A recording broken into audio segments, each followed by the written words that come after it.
माँ ने बुलाया है, खाना खा लो। जल्दी चलो ना बाबा, बहुत भूख लगी है। अगर इतनी ही तेज भूख लगी है तो तुम दोनों खा लो ना जाकर। नहीं, भूख तो लगी है, पर आपके साथ ही खाना खाएंगे हम। अच्छा, बस 2 मिनट रुको, फिर ये वाली क्यारी की गुड़ाई कर दो, फिर आता हूँ। है ठीक है बाबा, जल्दी करो वरना खाना ठंडा हो जाएगा। काव्या की बात सुनकर हरिया मुस्कुरा दिया और अपना काम खत्म करने में लग गया। ये कहानी हरिया की इन्हीं 2 बेटियों की है, जिनके नाम थे काव्या और कीर्ति। दोनों बहनें अपने बाबा हरिया और माँ गीता के साथ गांव में रहती थी, जहाँ उनके घर के ठीक सामने उनका बड़ा सा खेत था और खेत के बगल में एक बड़ा सा तालाब भी था। फिर उस दिन घर जाते हुए, बाबा ये खेत तो हमारे काम का है, लेकिन ये तालाब हमारे किसी काम का नहीं है, आप इसे बेच क्यों नहीं देते? हाँ, और इसे बेचकर जो पैसे मिलेंगे उससे हम बढ़िया बढ़िया चीजें खरीदेंगे।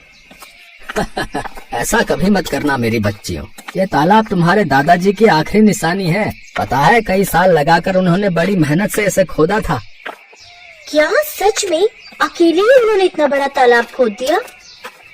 बातें करते हुए हरिया और उसकी दोनों बेटियां अब घर आ चुके थे। हरिया की पत्नी गीता ने उन सबके लिए खाना लगा दिया और सभी एक साथ खाना खाने बैठ गए। फिर खाना खाते हुए, बाबा आगे बताओ ना फिर क्या हुआ? अच्छा, तो तुम दोनों पूरी कहानी सुनना चाहती हो? हाँ बाबा, बताओ ना। तो फिर सुनो। एक बार की बात है, हमारे गांव में कई साल पहले भयंकर सूखा पड़ा। बड़ी मुसीबत की घड़ी थी वो, पर उस घड़ी में भी तुम्हारे दादाजी ने हार नहीं मानी। उस साल बारिश नहीं हुई थी तो किसी के पास कुछ करने के लिए था ही नहीं। फिर क्या हुआ बाबा? फिर उन्होंने सोचा कि अगली बार कभी ऐसी स्थिति बने तो हमें उसके लिए पहले ही तैयार रहना चाहिए। तो उन्होंने उठाया फावड़ा और अपने ही खेत में उसे चलाना शुरू कर दिया। सूखे खेत में बाबा? हाँ, सूखे खेत में। फिर वो फावड़ा चलाते गए। गांव वालों को लगा कि वो पागल हो गए हैं, लेकिन ऐसा नहीं था। कई महीनों तक वो अकेले ही उस खेत को खोदते रहे और फिर धीरे धीरे उसने एक बड़े से गड्ढे का रूप ले लिया, यानी वो तालाब बन गया। फिर उसमें से पानी निकला बाबा? ऐसे थोड़े ही निकल आता है पानी। फिर उन्होंने इंतजार किया। जब बारिश आई तो सब देखते ही रह गए, क्योंकि बारिश के बाद वो बड़ा सा गड्ढा सुंदर सा तालाब बन चुका था और उसमें ढेर सारा पानी जमा हो गया था। तब जाकर गांव के लोगों को समझ आया कि बाबा ने असल में बारिश के पानी का संचय किया है, जो अगले साल की बारिश तक सबके काम आने वाला था। अरे वाह, दादाजी ने तो कमाल कर दिया। अब तुम्हारे दादाजी नहीं है, लेकिन उनका दिया हुआ ये तालाब और उनकी सीख की मुसीबत की घड़ी में हार नहीं माननी चाहिए, ये आज भी हमारे साथ है बेटा। हाँ, सही कहा आपने बाबा। ओहो, अब कहानी पूरी हो गई हो तो खाना भी खा लो, सारा खाना ठंडा होने को आया है। बाबा, माँ तो बहुत गुस्से में लग रही है। कोई बात नहीं, मुसीबत की घड़ी में हार नहीं माननी चाहिए।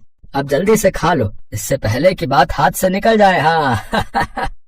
काव्या और हरिया फुसफुसाते हुए हंसने लगे। इसी तरह कई साल बीत गए। फिर एक साल उनके गांव में फिर से सूखा पड़ा। परिवार के लिए बड़ी दिक्कत आ गई। हरिया को एक बीमारी ने जकड़ लिया। गर्मी और बीमारी की वजह से हरिया और तालाब दोनों ही सूखते जा रहे थे। हरिया की तबीयत दिन ब दिन बिगड़ने लगी और फिर, माँ तुम चिंता मत करो, हम बाबा को शहर लेकर जाएंगे, उनका अच्छा इलाज कराएंगे। पर इतना पैसा कहाँ है हमारे पास? हम कर्जा ले लेंगे माँ, मैं अभी जाकर साहूकार से बात करती हूँ। वो बड़ा बदमाश है कीर्ति, बेटा जरा ध्यान से। कीर्ति गांव के साहूकार के पास पहुंची और उसे अपने घर की सारी दशा बताई। ओहो, हरिया अच्छा आदमी है, इसीलिए तुम्हें कर्जा दे देता हूँ, लेकिन बदले में क्या गिरवी रखोगी? बताओ। हमारे पास ले देकर एक तालाब ही है भान सिंह जी। अरे उस नाले जैसे गंदे तालाब का मैं क्या करूँगा भाई? उसके बदले तो कोई ढीला भी ना दे। एक काम करो, तुम मुझे अपने खेत के कागज दे दो और 2 लाख रुपए ले लो, ठीक है? कीर्ति अपना खेत गिरवी नहीं रखना चाहती थी, क्योंकि ले देकर उनकी कमाई का एक वही जरिया था। लेकिन उसे न चाहते हुए भी भान सिंह को अपने खेत के कागज देने पड़े और उसने साहूकार से 2 लाख रुपए ले लिए। माँ तुम चिंता मत करो, देखना बाबा का इलाज अच्छे से हो जाएगा, वो पहले की तरह एकदम ठीक हो जाएंगे। हाँ भगवान करे ऐसा ही हो। थोड़ी देर बाद पूरा परिवार बस में बैठकर शहर के लिए निकल पड़ा। वो लोग शहर के एक बड़े अस्पताल में पहुंचे, जहां उन्हें पता चला कि हरिया की किडनी खराब है और इलाज में 4 लाख रुपए लगेंगे। अब गीता और दोनों बहनें चिंता में आ गई। उन्हें फिक्र सता रही थी कि बाकी पैसों का इंतजाम कैसे होगा। तभी कीर्ति तू एक काम कर, तू काव्या को लेकर गांव जा। वहाँ छोटे वाले कमरे में एक पुराना संदूक है, उसमें मेरे चांदी के कुछ गहने हैं, जल्दी से वो सब लेकर आ जा। पर माँ उनसे क्या होगा, हमें पूरे 2 लाख रुपए और चाहिए। अरे कुछ तो होगा, बाकी का भी देख लेंगे। गीता की बात मानकर दोनों बहनें वापस गांव चली आई और घर पहुंचते ही उन्होंने उस संदूक को खोला।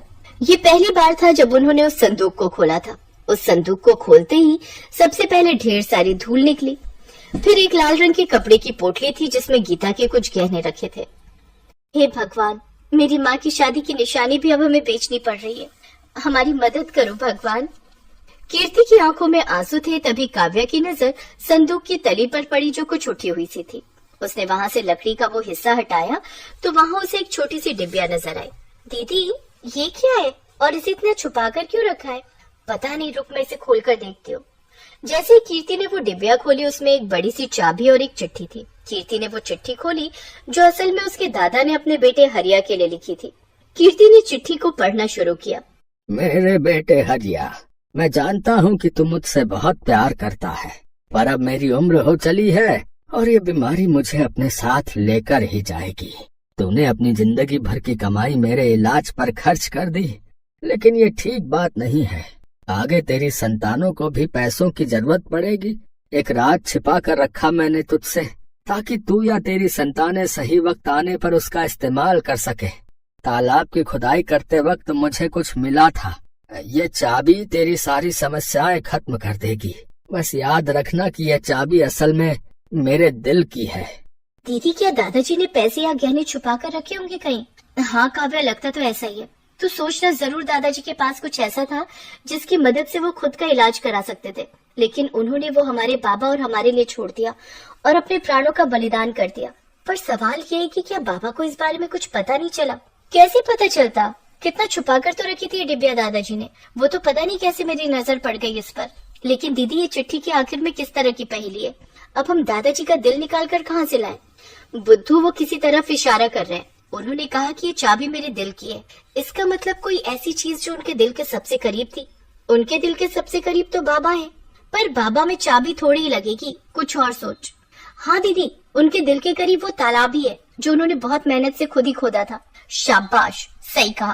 पर इतने बड़े तालाब में हम ये चाबी कहाँ लगाएंगे? किस जगह? सोच कीर्ति, सोच। दीदी चाबी तो किसी ताले में ही लगेगी और ताला जरूर किसी चीज की तो सुरक्षा कर रहा होगा। हाँ, जैसे कोई पुराना संदूक, लेकिन वो संदूक पूरे तालाब में कहाँ है ये कैसे पता चलेगा? और पूरा तालाब खोदने में तो बहुत वक्त लग जाएगा। हाँ, और डॉक्टर ने जल्दी पैसे मंगवाए हैं। क्या करे दीदी? मिल गया, मान गई। दादाजी तो बहुत ही समझदार थे। मतलब उन्होंने एक ही पहेली में 2 उत्तर दिए हैं। उनके दिल की चाबी मतलब तालाब, और दिल कहाँ होता है? शरीर के बीचों बीच। तो हम तालाब के बीचों बीच खुदाई करेंगे, वो भी रात को। वाह दीदी, क्या दिमाग पाया आपने। वैसे दीदी एक बात तो माननी पड़ेगी, दादाजी बहुत समझदार थे, लेकिन शायद वो जानते थे कि उनकी आने वाली पीढ़ियां भी बहुत समझदार होंगी, तभी तो उन्होंने इतनी मुश्किल पहेली रखी थी। काव्या की बात सुनकर कीर्ति मुस्कुरा दी और फिर रात में उन दोनों ने तालाब के बीचों बीच खुदाई शुरू कर दी। और थोड़ी सी खुदाई के बाद उन्हें वहाँ से वाकई एक संदूक मिला। और फिर जब उसे खोला गया तो उसमें ढेर सारे सोने के सिक्के थे। दीदी क्या ये सोने के सिक्के हैं? हाँ काव्या, दादाजी ने सही कहा था कि सारी मुश्किलें हल हो जाएंगी। दादाजी भले ही चले गए, लेकिन वो जाते जाते हमारी सबसे बड़ी मुश्किल हल कर गए। अगले दिन कीर्ति ने उनमें से कुछ सिक्कों को सुनार को बेच दिया और उसके बदले में ढेर सारे रुपए ले लिए। उसने हरिया का पूरा इलाज कराया और साहूकार का भी कर्जा उतार दिया। फिर एक दिन घर में, बेटा तुमने बताया नहीं कि तुम्हारे पास इतना पैसा आया कहाँ से? कीर्ति ने हरिया को उसके पिताजी की चिट्ठी पकड़ा दी और काव्या ने उसे सारी कहानी बताई। बेटा, बाकी बचे हुए सिक्कों का हम क्या करेंगे? माँ, उन्हें बेचकर हम इस तालाब को और बड़ा और सुंदर बनाएंगे, जिसमें प्यारी प्यारी मछलियाँ होंगी और बगल में बगीचा बनाकर लोगों के बैठने का इंतजाम करेंगे। साथ ही साफ पानी के लिए प्याऊ भी लगाएंगे, ताकि हर बार जब भी कोई यहाँ आए तालाब के किनारे बैठकर ठंडा और मीठा पानी पिए और दादाजी के दिल को सुकून मिले।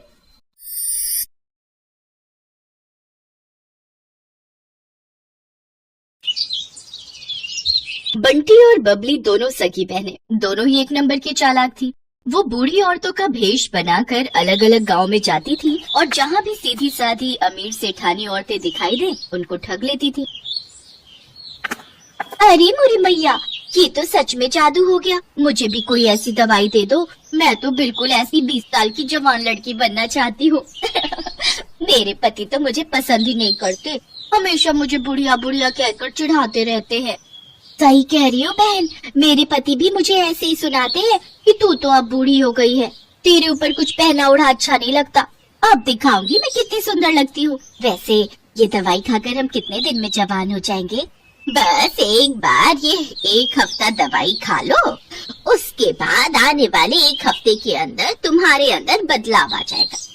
पर ये दवाई महंगी है, इतना याद रखो, 51,000 रुपए का शगुन डालना पड़ता है तब ये दवाई मिलती है और तभी ये अपना असर दिखाती है।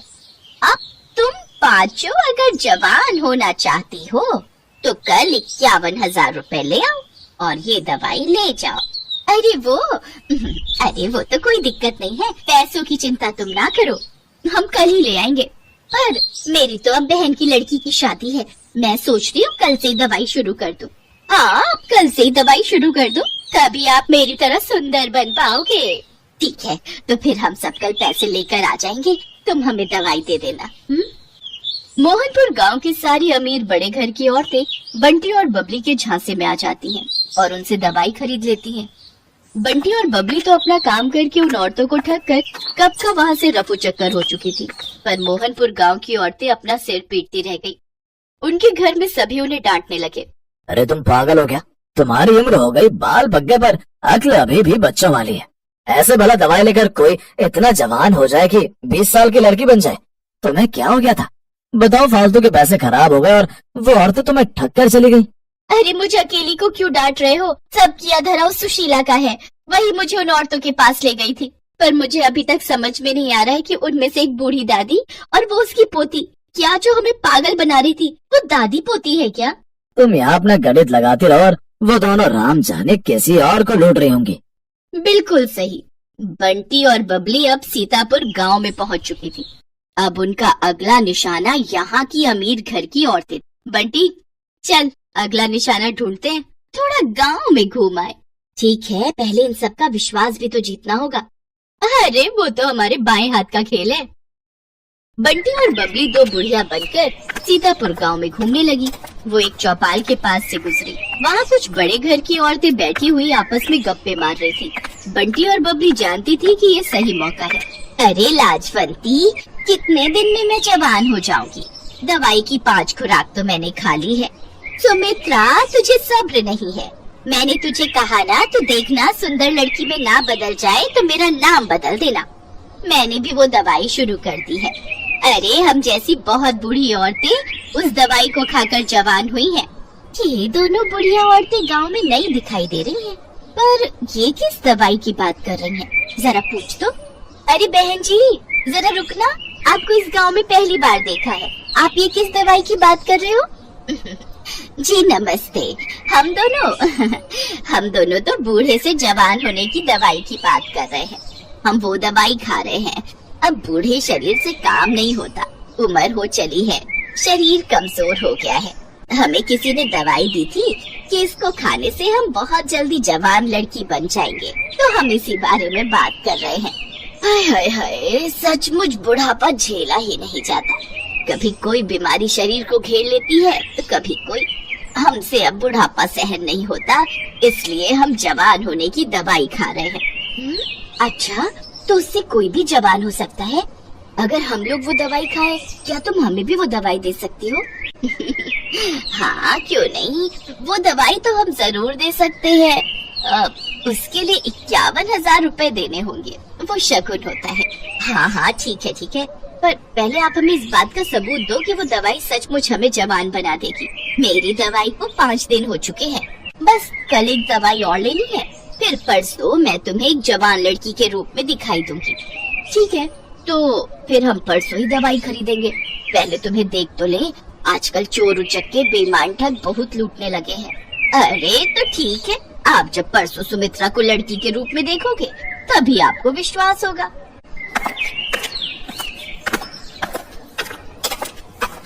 यार बबली, अब कुछ दिनों के लिए बाहर घूमने चलेंगे, बस ये थोड़े और पैसे आ जाए। बहुत थक गई हूँ मैं ये बुढ़िया बन बनकर। ठीक है, बस ये काम हो जाए, फिर इस बार हम लंबी छुट्टियों पर चलेंगे। बंटी और बबली इस बार बहुत खुश थी क्योंकि उनके पास इस बार बेईमानी के बहुत सारे पैसे जुड़ चुके थे। अगले दिन गांव की सारी अमीर घर की औरतें बंटी और बबली के पास दवाई लेने पहुंच जाती हैं। ये मेरी ननद है, कल ही दूसरे गांव से आई है। मैंने इसे भी आपके बारे में बताया तो ये बोल रही है कि इसे भी वो दवाई चाहिए जिससे आप बूढ़े से जवान हो जाओ। वैसे आपकी दूसरी साथी कहाँ है? क्या वो जवान हो गई? हाँ बहन जी, वो तो कल रात को ही जवान हो गई थी। अरे सुमित्रा, जरा सामने आ जल्दी से, इन्हें अपना जादू दिखा। सब औरतें चौंक जाती हैं क्योंकि बबली अब एक लड़की के रूप में थी। तभी सेठानी की ननद बोली, क्या बात है? वैसे कितने दिन लगे आपको बुढ़िया से जवान होने में? मुझे तो 1 हफ्ता लगा था। वैसे दवाई में नया तरीका अपनाया गया है, आप सबको सिर्फ 2 दिन ही लगेंगे।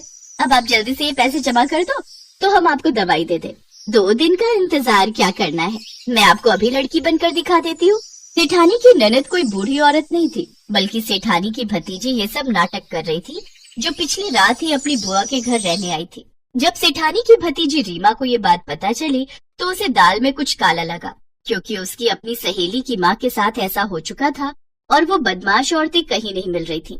बुआ जी, ये कोई बूढ़ी औरतें नहीं, ये 2 चालाक लड़कियां हैं। ये ठग हैं, गांव-गांव जाकर सबको बेवकूफ बनाती हैं और पैसे ठगती हैं। असल में इनका नाम बंटी और बबली है। पहले ये 2 बुढ़िया के रूप में गांव में जाती थी, फिर इनमें से एक अपने रूप में वापस आ जाती है। बस यही सारी औरतें धोखा खा जाती हैं। ये अपना मेकअप उतार देती है। अच्छा, ऐसी बात है? हम तो इनके जाल में फंसे ही जा रहे थे। अब तुम दोनों को यहाँ से कोई नहीं भागने देगा। रीमा बिटिया, जल्दी से चौधरी साहब को और बाकी गांव वालों को भी बुला लो। इन दोनों को पकड़ना बहुत जरूरी है। बबली, हमारी चालाकी हम पर भारी पड़ गई। अब तो हमें ये पुलिस के हवाले करके रहेंगे। तुम ठीक कह रही हो बहन, कोई बात नहीं, थोड़े दिन जेल की रोटी खा लेंगे। रीमा की समझदारी से बंटी और बबली, जो कि बहुत समय से लोगों को ठगने का काम कर रही थी, उन्हें पुलिस पकड़ लेती है और उन्हें जेल हो जाती है। दोनों को अपने किए की सजा मिल जाती है। बंटी और बबली दोनों को समझ आ गया था कि चोर कितना भी समझदार हो, कितना भी चालाक हो, पर एक न एक दिन उसे अपराध की